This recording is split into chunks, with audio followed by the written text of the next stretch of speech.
have any questions or remarks or something? Yes. My question is to both of you.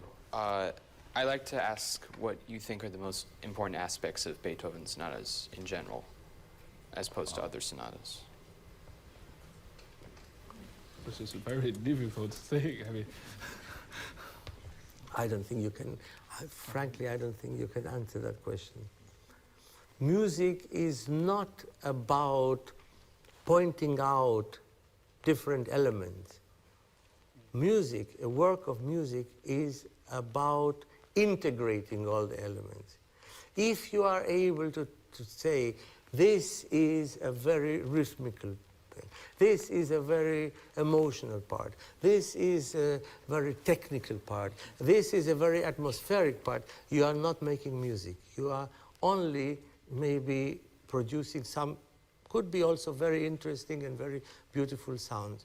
The difference between just sound and music is that when you make music, everything has to be integrated, and that you are not able to detect the different elements. I think that you must always think in music. Music is about integration.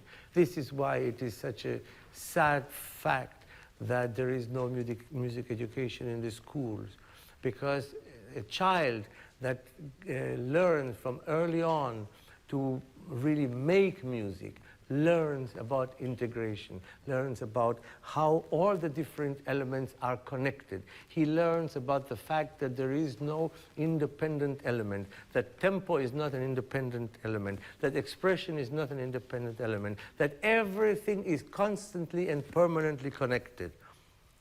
I don't know of a better lesson in life than that. I wanted to ask about your comment about the illusion of sound. At one point you said, believe that you can do a crescendo on one note. Now I know physically that's not possible, but it sure sounded like it happened. Can you talk about that aspect of sound, the illusion of sound? But then it wouldn't be an illusion anymore. yeah, that's right. I play a little bit of piano, and that's why I'm asking. When I was very young, if I can tell you a little personal anecdote. When I was very young, I think I must have been 14 at the time, I was taken to play for none other than Vladimir Horovitz.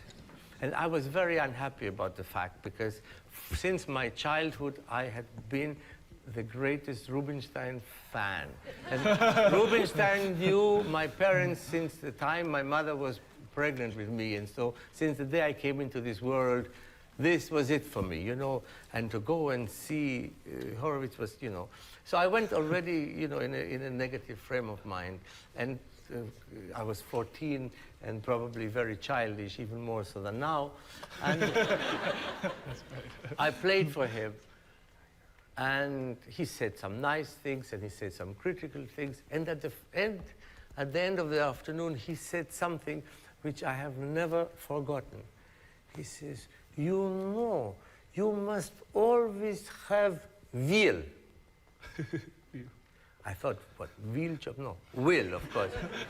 Will. In other words, you must want. It's not enough to know there's a crescendo. It's not enough to do the crescendo. You must want. You must have the will to do that. And if you have the will to express things, to bring everything that you know and feel to this expression, and you have knowledge and are conscious of the laws of nature and the laws of the functioning of sound, then you create the illusion.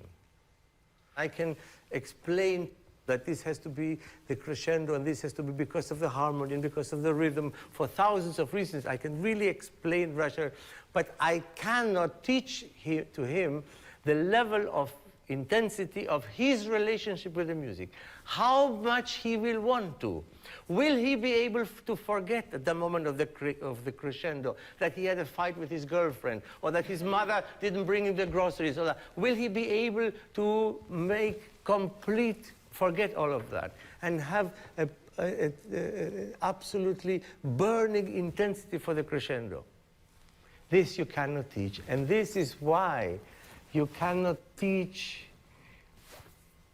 what you would call the miracle of the music, because this is beyond the physics. To reduce that to the level of the practical, obviously, if you have a chord on the piano that you want, where you want to create the illusion of the crescendo, you must imagine that the piano is doing the crescendo, and then when you play the next note, that has to be the result of your imaginary crescendo. But if you have a negative way of thinking and say, the piano cannot make a crescendo, you will never express that. But if you play this, and then you play this, and you really imagine this crescendo, then you will play the second chord as if it was the result of the crescendo. I tried my best. It's a very difficult question. Yes? The late Beethoven sonatas, would you interpret them more or less towards the classical line or towards the romantic line? I think that the difference between middle and late Beethoven is not a difference between classical and romantic in any way. The difference between middle and late Beethoven, if it can be put in a few sentences, I think has to do with the breaking down of so many elements. You don't have these long phrases. Also, it does away with a conventional idea of what sounds well.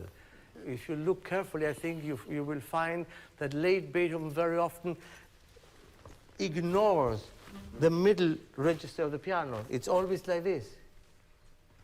You know, the extremes.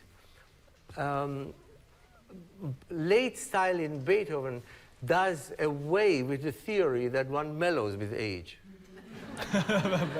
No, this is very important. It's very important. It's as if there is a sort of obstinacy, an obstinacy in the sense that it does not require even continuous musical argument. That is enough to start something and then to go somewhere else. It is the abruptness, which is anything but mellow and is anything but romantic. It's as if he doesn't want to allow himself any acceptance of anything with age. And he's obstinate and he gets on with it. And he breaks everything.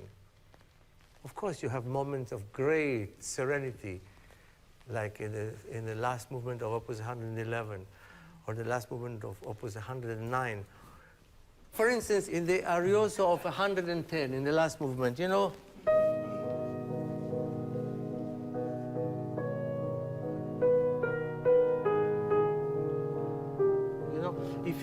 if you listen to the music like this, this could be out of middle Beethoven. There's nothing late about it.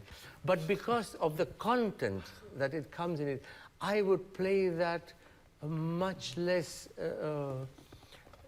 fluid. I would, I would play it less clearly.